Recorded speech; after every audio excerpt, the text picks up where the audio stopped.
మీరు జర్నీ ఎలా స్టార్ట్ చేస్తారు అసలు ఇండస్ట్రీకి రావాలని ఎప్పుడు అనిపించింది మీకు? యాక్టింగ్ అంటే ఒక ప్యాషన్ అనేది ఎప్పుడు తెలిసింది మీకు?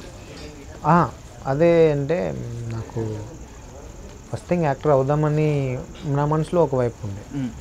నెక్స్ట్ థింగ్ ఒకవేళ యాక్టర్ కాకపోతే ఇంకేంటి, సో డైరెక్షన్ చేయొచ్చాను. ఒక షార్ట్ ఫిల్మ్ డైరెక్ట్ చేశాను. Okay. Through that short film ఇక్కడ దాకా వచ్చి నా ఫ్రెండ్స్ని కలిసిన తర్వాత ఒక ఇద్దరు ఏమన్నారు, మన జగదీష్ నువ్వు యాక్ట్ చేస్తావా వెబ్ సిరీస్లో అంటే చేస్తానన్న చేశా. సో చేసిన తర్వాత ఆ సిరీస్ నుంచి నాకు ఛాన్సెస్ రావడం స్టార్ట్ అయినాయి. ఓకే. ఎందుకంటే ఇప్పుడు ఇక్కడికి వచ్చి ఒక జాబ్ లేదు, ఏం లేదు. మా వెబ్ సిరీస్ పేరు కూడా నిరుద్యోగ నటులు. ఓకే. Jobless actors. ఓకే. అంటే మీ రియల్ లైఫ్ ఇన్సిడెంట్స్ బేస్ చేసుకొని తీసేశారు. ఆబ్వియస్లీ నేను వరంగల్ నుంచి హైదరాబాద్కి స్క్రీనింగ్స్కి వస్తూ ఉండే, షార్ట్ ఫిల్మ్ స్క్రీనింగ్స్. అట్లా జరిగింది అనమాట. సో అదే క్యారెక్టర్ పెట్టారు. ఒకడు ఊరు వదిలేసి అందరిని వదిలేసి ఇండస్ట్రీకి వచ్చి ఇబ్బందులు పడుకుంటూ ఇండస్ట్రీలో ట్రయల్స్ చేస్తూ ఎలా ఉంటుంది వాడి సిచ్యువేషన్ ఒక యాక్టర్గా ఉంటే అనేది కథ. ఓకే. నాదొక్కటే కాదు, నాతో పాటు ఇంకా ముగ్గురు ఉంటారు. డైరెక్షన్ ఇంకా ఇంట్రెస్ట్ ఉందా మీకు డైరెక్షన్ చేయాలి? అండ్ నాకు బై ఛాన్స్ ఒక ప్రాపర్ జడ్జిమెంట్ వచ్చినప్పుడు ఏదో టయానికి చేస్తా. ఇప్పుడైతే కాదు, ఇప్పుడు నాకు వచ్చిన దాన్ని యూజ్ చేసుకున్నాను. ప్రస్తుతానికి నన్ను ఆడియన్స్ గుర్తుపట్టారు, సో ఎంటర్టైన్ చేసే ఛాన్స్ వచ్చింది కాబట్టి చేస్తాను. వదిలా చాలా తక్కువ మందికి వస్తుంది కదా, అదృష్టంగా భావిస్తున్నా. బ్రేక్ త్రూ అనుకోవచ్చా పుష్ప మీకు? ఆబ్వియస్లీ ఖచ్చితంగా బ్రేక్ త్రూ. ఎందుకంటే పాన్ ఇండియా లెవెల్లో రిలీజ్ అయింది అండ్ పీపుల్ ఆర్ వాచింగ్. వాళ్ళందరికీ వాళ్ళు ఎంజాయ్ చేస్తున్నారు, నవ్వుతున్నారు.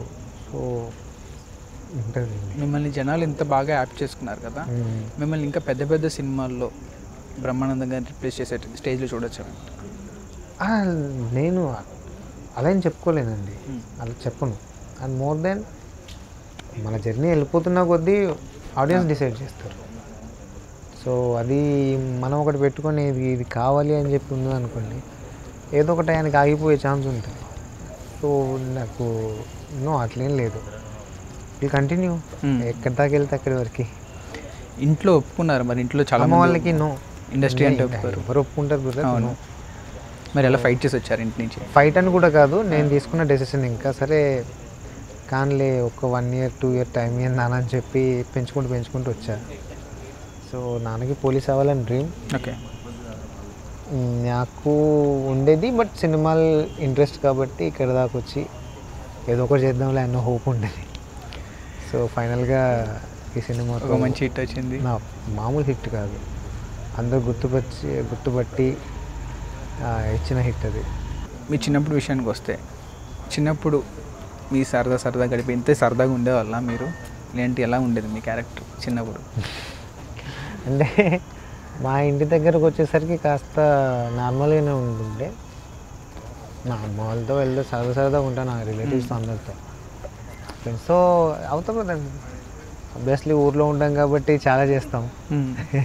చిలిపి పనులు ఏం చేశారా మంచిగా? చిలిపి అంటే ఏ టైప్ చెప్పు? అని ఏదైనా చిలిపి పనులు అల్లరి చేయడం కానీ చాలా చేశా. అవునా? ఏదో ఒకటి చెప్తారా మంచి ఫ్రెండ్స్తో సరదాగా బాగా గుర్తున్నది? ఈతకి వెళ్ళిపోయి అక్కడ ఫ్రెండ్స్ని ఆట పట్టించడాలు, ఊర్లో జరిగేటివి ఉంటాయి కదా. మీరు ఎక్కడ ప్రాపర్? ఇక్కడేనా? వైజాగ్. నాది వైజాగ్. సో మీ లైఫ్లో ఎలాంటివి కొన్ని ఉంటాయో దాదాపుగా ఫ్రెండ్స్తో మీరు ఎలాంటివి ఎంజాయ్ చేస్తారో దాదాపు నాలాంటివి కూడా అలాంటివే, కాకపోతే ఊరు బ్యాక్డ్రాప్ అనుకో. ఓకే. సినిమాలో మీ చిటికలు వెళ్ళిపోయినట్టు ఉంటుంది, అదంతా ఎలా చేశారు అసలు? ఆర్ట్ వర్క్ అంతా? గ్లౌస్ గ్లౌస్ న్యాచురల్గా కనిపించలేదు గ్లౌస్. ఈ బ్యాక్డ్రాప్ అలాంటిది. అవును. సో నా ఫేస్కి సూట్ అవుతుంది, సో సెలెక్ట్ అయితే నమ్మకం ఉండే.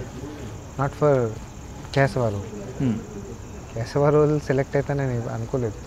వన్ ఆఫ్ ద మెంబర్ సార్తో కొంచెం కన్వర్జేషన్ ఎక్కడో దగ్గర ఉంటే సరిపోద్దిలే అనుకున్నాను అంతే.